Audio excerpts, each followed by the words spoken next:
Assalamualaikum warahmatullahi wabarakatuh. Perkenalkan, nama saya Siti Fatimah, NIM saya 2341101021008.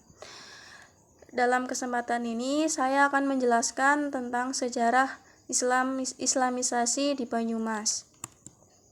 Sejarah Islamisasi di Banyumas dimulai sejak abad ke-16 ketika Kesultanan Demak mengirimkan utusan untuk menyebarkan agama Islam di wilayah Banyumas.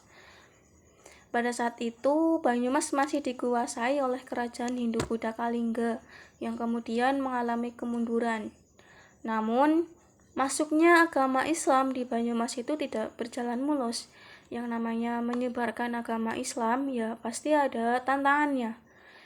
Tantangannya sendiri itu baik dari penduduk setempat yang masih menganut agama Hindu-Buddha. Namun, seiring berjalannya waktu, agama Islam mulai diterima oleh masyarakat Banyumas.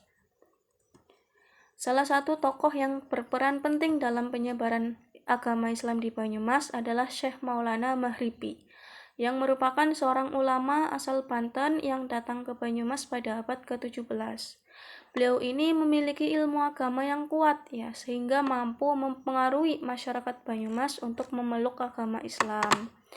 Selain itu, penyebaran agama Islam juga didukung oleh pernikahan antara tokoh agama Islam dengan keluarga bangsawan yang ada di Banyumas.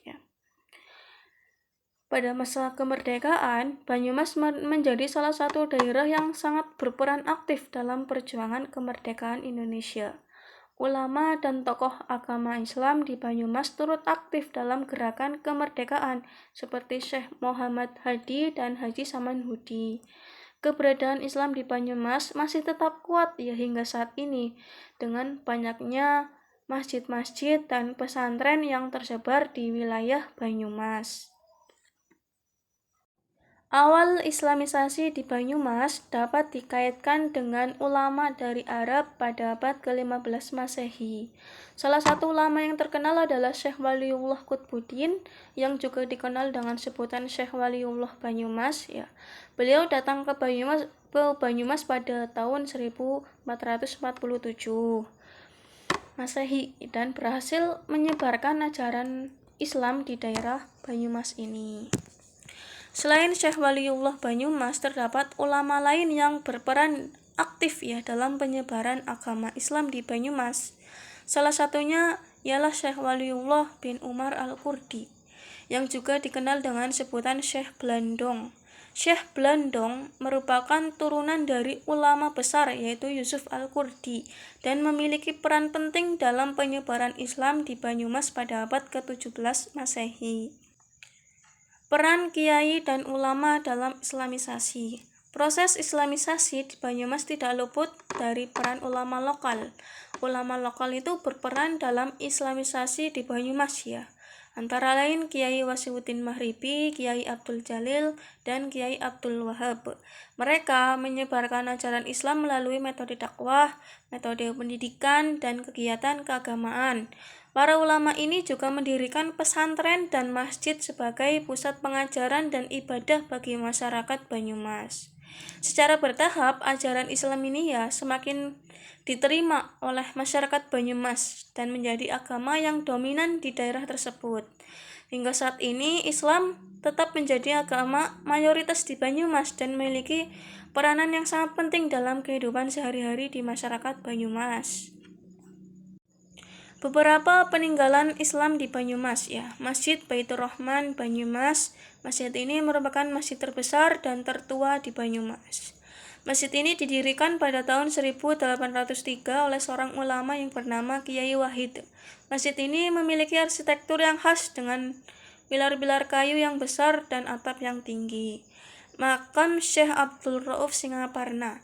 Syekh Abdul Rauf Singaparna adalah seorang ulama yang banyak berjasa dalam penyebaran agama Islam di Banyumas. Makam beliau ini terletak di Kecamatan Pekuncen dan sering dikunjungi oleh umat Islam untuk berziarah. Terus ada pesantren Nurul Quran. Pesantren ini merupakan salah satu pesantren yang tertua di Banyumas, didirikan pada tahun 1924. Pesantren ini memiliki peranan yang penting dalam pendidikan agama Islam di Banyumas. Terus ada juga Taman Makom, Taman Majelis Komunitas, yang merupakan kompleks tempat ibadah dan pusat kegiatan keagamaan yang terdapat di Banyumas. Di dalam kompleks ini terdapat Masjid Al-Kautsar, terus ada Pondok Pesantren Al-Fatah, dan Lembaga Dakwah Islam Indonesia. Sejarah perkembangan Islam di Banyumas ya. Perkembangan Islam di Banyumas ini cukup signifikan ya. Karena Banyumas ini adalah salah satu daerah yang berada di Jawa Tengah, Indonesia, yang memiliki sejarah panjang dalam penyebaran agama Islam di wilayah Banyumas ini. Sejarah penyebaran Islam di Banyumas dimulai pada abad ke-16 ya, ketika para pedagang Arab dan Cina berdagang di Pelabuhan Anyar dan Cirebon. Mereka membawa Islam dan menyebarkan ajarannya di daerah ini. Ya, kemudian pada abad ke-17 kerajaan-kerajaan Islam seperti Kerajaan Purwokerto dan Kerajaan Kesugihan semakin menguatkan penyebaran agama Islam di wilayah Banyumas. Pada masa kolonial Belanda, penyebaran Islam di Banyumas ini mengalami kendala karena adanya upaya kolonial untuk menghancurkan kekuatan dan pengaruh Islam. Namun, setelah kemerdekaan Indonesia pada tahun 1945, agama Islam kembali bangkit di Banyumas dengan semangat yang baru. Perkembangan Islam di Banyumas juga ditandai dengan adanya pembangunan sarana ibadah dan pondok-pondok pesantren. Salah satu pesantren yang terkenal di Banyumas ialah Pesantren Al-Hikam, yang terletak di Desa Sumbang, Kecamatan Kedung Banteng. Pesantren ini melahirkan ulama-ulama yang ternama yang merambah dunia pendidikan dan dakwah. Selain itu, masyarakat Banyumas juga memiliki budaya dan tradisi Islam yang sangat kental. Di Banyumas juga terdapat acara keagamaan yang sering diadakan ya, seperti acara pengajian, acara haul, dan peringatan-peringatan hari besar Islam.